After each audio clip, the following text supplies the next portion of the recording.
These are a great release, and I love the way that we're getting some slightly different wagons appearing ready to run. Hey there, great to see you. Hope you are well. Welcome here to Weir, and I am Jenny Kirk. And today we're going to be taking a look at the all-new wagons coming through from Rapido Trains. And if you're thinking, that sounds like deja vu, I'm sure we've been here before. We have. Rapido are definitely not hanging about, bringing out a very comprehensive range of a whole host of different wagons. Last time it was the Southern Railway. This time we're back with the Great Western Railway and a pair of unusual compatriots. One is the AA20 Toad brake van and the other is the very unusual Loriot Y. But both of these wagons have something in common. They were featured in the Tipfield Thunderbolt, and that propelled them to the stardom of the silver screen. And that does of course mean that these are definite musts for Rapido with their forthcoming Tipfield Thunderbolt sets. But it also gives them the opportunity to put these out in their slightly more regular railway guises of how they ran, and indeed how one of the Loriot Ys is still running on the railways. And it's great to see that they have not neglected the bread and butter liveries of these items. But do they pass muster, and is this a sign of what to expect from the forthcoming Tipfield Thunderbolt? Are we going to be looking at a winner or a wet squib? Come with me and we are going to find out. And a big thank you to Rapido Trains for sending over an example of each of these wagons for us to take a good close look at on the channel.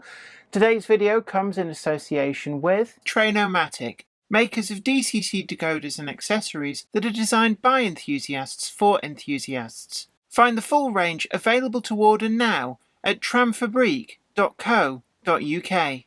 Additional support comes from... This is Clark Railworks, and this is what we do.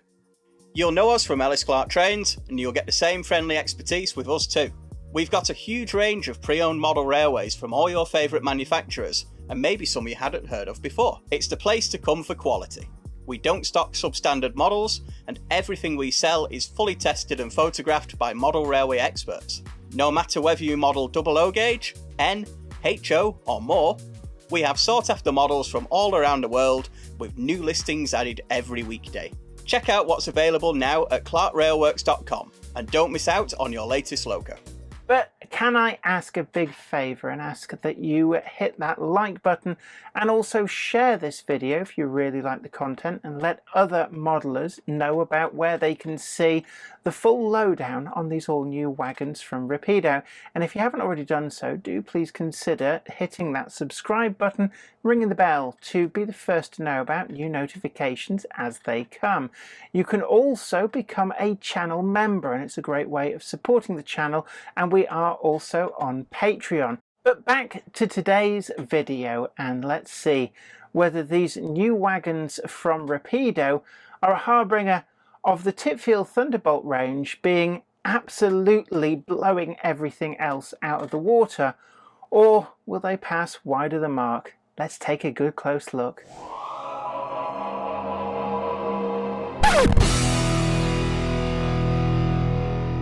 It has to be said that Rapido are really pulling out all the stops, releasing so many new wagons, and it seems like every other week we're saying the latest wagons from Rapido Trains. And at some point I guess they might slow down, but there's no sign of that happening yet. And the latest releases to hit the doormat are the Loriot Y and the AA20 Toad brake van. Now, you might think in the usual run of things that these are a little bit of an odd choice of wagons. Well, perhaps not the Toad brake van, but certainly the Loriot Y is one of the most niche wagons that ever ran on the network, being that there only ever were two of these. But there's reason to Rapido's madness, and it's not madness at all. Both of these feature in the Titfield Thunderbolt sets that are forthcoming, so it stands to reason that they were going to tool up and make these to make sure that they had every vehicle that was possible in the Titfield Thunderbolt sets. But these were real railway vehicles, and that means there's plenty of opportunity for civilian guises on these, and that is exactly what Rapido have done. And hitting the shops as I film this, both of these in all of the different liveries are making their way through. And in fact, I was at Arcadia Models today and I saw a very nice large pile of the Toad brake fans, which were freshly delivered, so they are reaching the shops.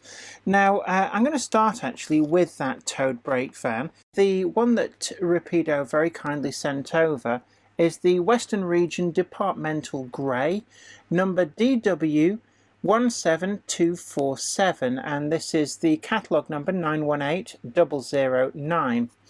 Now, a lot of these brake fans passed on into departmental service when their frontline use had passed on by, and the Toads, probably more so than other types, they were removed from traffic fairly early on, and the reason for that was twofold. Firstly, the veranda was only at one end, which meant that if it was running backwards, then it was a little bit more difficult for the guard to be able to see the train and to keep an eye on things. But also, the handbrake standard is out here on the veranda, unlike the ex-LNER or ex-LMS and even the ex-Southern brake vans, where the handbrake standard was inside the cabin. So you could imagine on a cold, wet, windy winter night, these wouldn't have been perhaps quite so popular with crews. Now, as you saw in previous releases, there's always a nice pamphlet that comes with them. So here we are, the GWR diagram AA20 Toad, and there's a little bit of information on the history of these, including why they were called Toads, down to telegraphic codes. Just made it a lot easier before the advent of the telephone to be able to communicate what was supposed to be coming through. And on the other side, this has really caught my eye. We have a removable roof, and this looks to be that we've got some real incredible detail inside there, which is really quite interesting. So there you have it, and it's really easy to remove. And that doesn't mean that it's difficult to put back into place. And there's a nice positive click, and you can see there that we don't actually have any gaps at all. And that is quite positively held in place. Now, I have seen people talking about this online, moaning that, oh, this is detail for the sake of detail, and how much is this going to add to the cost? But Rapido trains have come to their own defense on this and said that actually with clever design there's not really much additional cost involved, because it's clever use of the tools, and there's always going to be an inside of the van whether there's detail in there or not. And I guess when making the tooling you just detail up that particular part of the tooling instead of leaving it flat and smooth. And what we've actually got is a really quite nice interior, which is something I think is just, it's nice to know it's there. My OCD just is quite pleased to the idea that you could have a little cameo with your guard in here. There's some scope as well to add cushions onto some of these seats, maybe a newspaper and paperwork on the desk, and maybe a coat hanger with a BR issue duffel coat or two just hanging from this connector through here, which is to do with the sanders. So obviously, as I said before, the guard's out on the veranda in all weathers, and he's got a sanding lever there. There's one at the front for this axle, and that allows the guard from the veranda to apply sand for extra grip to these wheels, and that entire mechanism is in place, and really well done actually, doesn't interfere with the roof.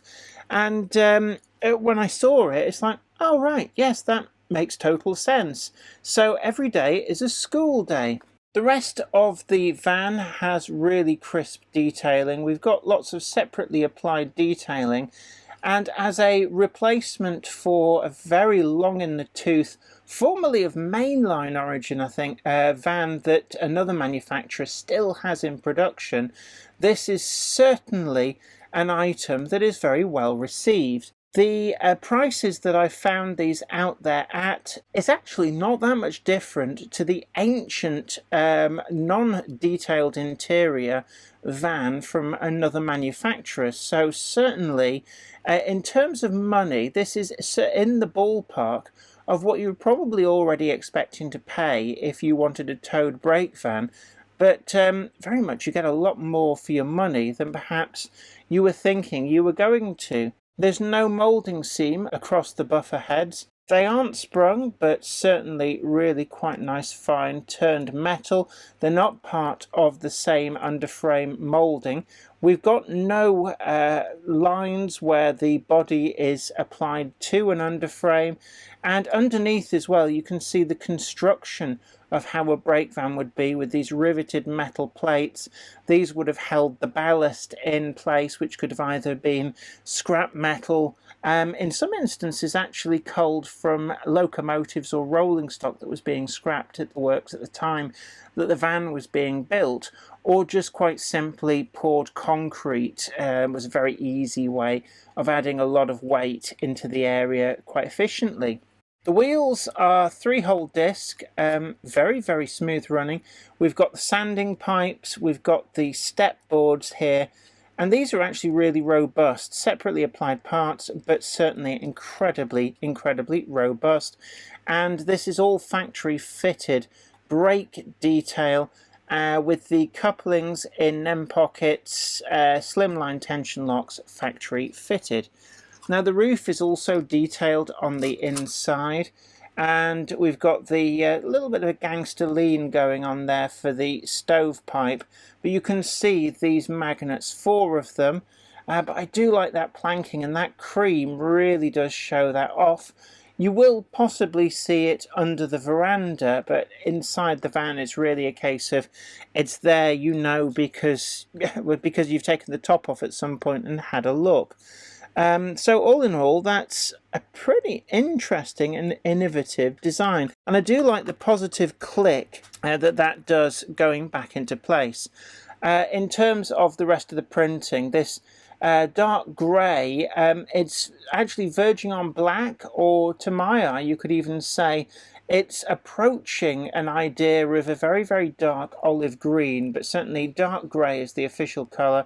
We've got there Slough for engineers use only, 20 tonnes, DW 17247, and then we've also got a data panel there, but this van predates the TOPS codes, and then we've also got the original GWR build plate, which is I think it's moulded as part of the chassis, but that is incredibly well done. We've got the relief detail, and then let's just look at the riveting as well. The rivets are inch perfect where they need to be. W-irons and springs, spring hangers, all of that is exactly how it should be, with air gaps where it needs to be. Let's just have a quick look inside the veranda. This is an area that you will see, and certainly it's nice to see it being fully detailed like this, with the sand pots and the mechanism as well for applying sand. Glazing is flush on the outside, as it were. There is a little bit of a glazing bar on the inside, but nothing too major, and of course you're not really going to see that. You can see the white spigots on the handrails just poking through. A little bit more on that side. But again, it's not a problem. You're really not going to see that when the roof is on. So all in all, we've got a really quite impressive model of the AA20 Toad brake van. And these are available in quite a few different running numbers and liveries. So I've got my cheat sheet here that Rapido have very, very kindly provided. So liveries for the Toad. We've got number 114765 Hereford Barton Great Western Grey, the large GW logo that is. And then we've got number 68777 Newton Abbot, again the Great Western, the GW Grey, large GW and the grey, going through the small GWR lettering, and then on into Western Region Grey with a BR number.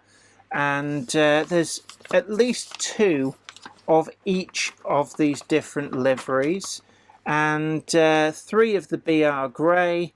And then we've got 2 departmental versions, but these do differ. We've got the dark grey that you've seen in this review, and then we've got the rather unusual ZXO Tops Lettered Engineers version in yellow with a grey roof. And I have checked, this is different in terms of its identity to the one that was offered by another manufacturer comparatively recently, so these 2 will complement each other. Now we're going to move over now to the Loriot Y, and this is the unusual wagon of the pair. Again, comes in the standard Rapido box, and you can see on the end there Loriot Y number 41990 and catalogue number 917002. This box, incidentally, is ever so slightly longer, so I think it's just simply the wagon would not fit into a standard sized box. But this, for me, is the interesting wagon of the pair. Again, we get our lovely little pamphlet, and there's only 2 of these that were built. Now, Loriot was the code that the Great Western Railway used for these machine carrying wagons. These were very much part of the engineers fleet, and they were used for things like mechanical diggers, that kind of thing, that could be loaded from the side under their own power and then strapped down. These were very different from the rest of the Loriot family, and whilst they were initially coded the same as some of the other wagons, they later got their own unique Loriot Y code. Now, there were 2 of these, and records of these 2 vehicles are few and far between. Number 41989 found fame when it starred in the Titfield Thunderbolt, where it was pressed into service to carry Dan's house, though it was believed to have been scrapped not long after the filming in 1953, whereas the other lasted much better. Number 41990 remained in revenue-earning service until at least 1990, condemned in 1994. It moved to the Severn Valley Railway and is preserved to this day. Now, we've got some information on the back here, but I've had an addendum from Rapido, and they say that this is out of date, and you'll see why. These are not in a separate bag. Rapido have actually gone above and beyond, and they come ready fitted to the wagon, so you don't have to worry about fitting these lifting eyes yourself. They're all present and correct on the wagon. Now, the reason that this wagon was probably chosen for the filming of Titfield Thunderbolt is because you had the nice weld area to carry the prop coach body, but you also had these flat platforms at either end that were perfect for the camera setup, and it made them particularly useful for this rather unusual role. The wagons themselves feature a very detailed underframe that gives you a really great idea of exactly how these were put together. A very strong wagon designed for things like earth crawlers and bulldozers, diggers, to actually trundle on and off, putting a great deal of stress on the wagon. And this is reflected in the very beefy construction that has been realised well by Rapido in this model. We've got slimline tension locks, and these go into a NEM pocket, which is quite well hidden just up here at the front. We've got the brake rigging is all present and correct. Again, exactly as it would be on the prototype, and I do like the way that unlike a lot of other wagons where the brake rigging just seems to be there for the sake of being there, on this wagon you can see it through these openings on either end. So it's definitely an absolute must that the wagon includes all of this. One extra little detail that I really do like is these notices that are printed just underneath the platforms at either end. They're so crisp and clear, and that is a really great feature. We've got the GWR build plate. Again, it's presented in relief on the frames, and I do love the really meaty look of these joggled frames that kind of have this drop down. All of the rivets are on there, correctly positioned. The number 41990, this is the preserved example, and then the G and W straddling the empty to, just trying to read that, empty to Swindon, Loriot Y in the correct font, with the different sizes of the letters captured perfectly. And then 25 tons with the tare weight of 13 tons and 1900 weight. And then we've got another plate on the end there. It says return to GWR, not common user. I really like these bits of the frame. This is a very distinctive feature of these wagons, and again captured by Rapido really, really well, and correct pattern buffers. We've got the draw gear and the lashing eyes for tying down the load, all present and correct. There are no user needed to be applied parts or details on these. And then looking down at the load bed, you can see the setup, the way it was 4 girders, and they're captured really well with the rivets, and then the planking in between, all in the same Great Western grey. Now this is as the wagon is now preserved, but Rapido are producing these in 3 different versions. So we get 41989 in GWR livery, 41990 as you've seen in this video in the preserved GWR livery, and this is as preserved, and then DW41990 in the BR departmental livery, reflecting the wagon towards the twilight of its years, suitable for the late 70s through to the 1994 cut-off point where the wagon was condemned. So that is the trio of wagons. That's 3 releases for what were actually 2 prototypes, but there is method to the madness, and I suspect that the BR liveried versions will be wrapped up in the Titfield Thunderbolt releases that are forthcoming, which I would say probably soon. All in all, these are an interesting pair of releases. Certainly, I think the Toad is going to be another perennial classic in the Rapido trains range, and I can well see this returning year after year with a number of different detail differences livery-wise, as well as suitable from building right through to departmental use and onwards to preserved examples. It is certainly a useful addition to the ready-to-run range, and it's one that will be welcomed by a great many modelers, as it has been long overdue for highly detailed Toad vans to make an appearance when other railway companies have been particularly featured in new releases of late. The Loriot Y, however, is a little bit more niche, but the model is incredibly well detailed and I really do like it. I think a lot of Rule 1 will apply to have a great many of these appear on layouts up and down the country. And whilst it may not have the gift to keep on giving that the Toad might have, it is certainly a wagon that is a welcome, different, ready-to-run addition, and it is a definite must as part of a Titfield Thunderbolt range. And it's great to see that Rapido have also gone out of their way to release it in its non-Titfield Thunderbolt liveries too.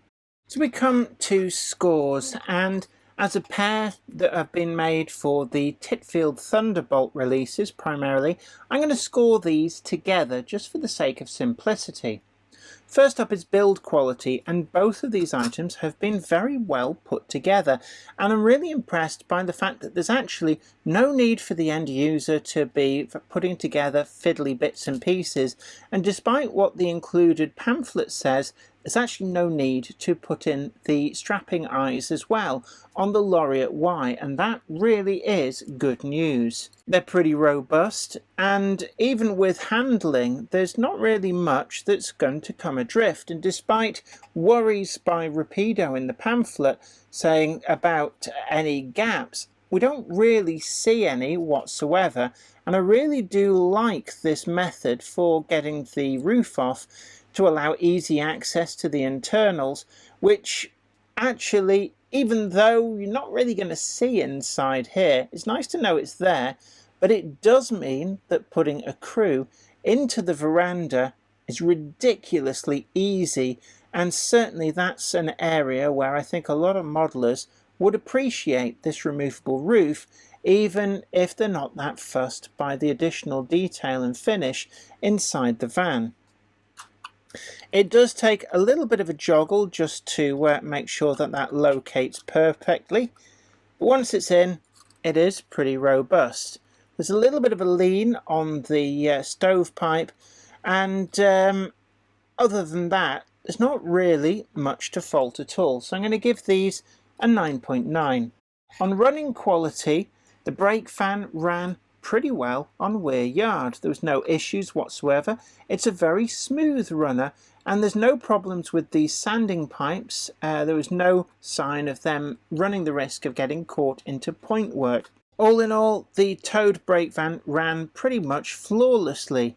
When it came to the Loriot Y, again, the running quality was pretty good. There isn't too much low down weight, and the model is hampered a little bit in its construction in that there's not really anywhere to hide that, but it did still run pretty well. The only area of concern was on very tight corners such as the Radius 1 or here on Weir Yard, and through some of the tighter point work. There was a tendency for the model to really have a sense that it was scraping around the curve, and at higher speeds it could ride up and come off. But in all honesty, I think that that's splitting hairs. These look great on the main line, and certainly for most uses of these there was no issues whatsoever. I'm going to give them an 8.0. On DCC fitting and innovation, well, DCC fitting isn't relevant at all for these, but innovation, these really do have it in spades. I love these sheeting eyes. They really are well done.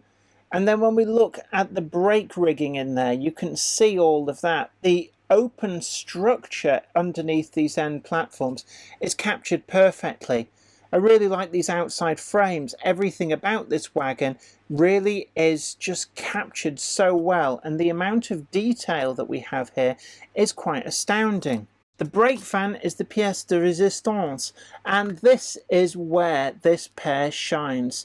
The innovation of putting in this full detailed interior really is something that I've never particularly seen before. When it came to coaches, they tended to be a single colour insert and lacking in detail, even though they were far more visible than what we get here. But with this Toad we get everything, including the representation of the sanding gear, and that's something which I guess if Rapido hadn't have put that in, we wouldn't have criticised them one little bit, but it's there as well, and I love it. So I'm going to give these a 10 out of 10. On accuracy and quality of finish, well, the quality on these is crisp and sharp in every way. Even the finest of detail really is sublime, and I do like these works plates too, where you've got a sense of relief that it's an actual bolt-on part and not just printed onto part of a one-piece casting. It really is a great accomplishment by Rapido. The Toad brake van too, even if we move away from that detailed interior, everything else is really, really nicely done.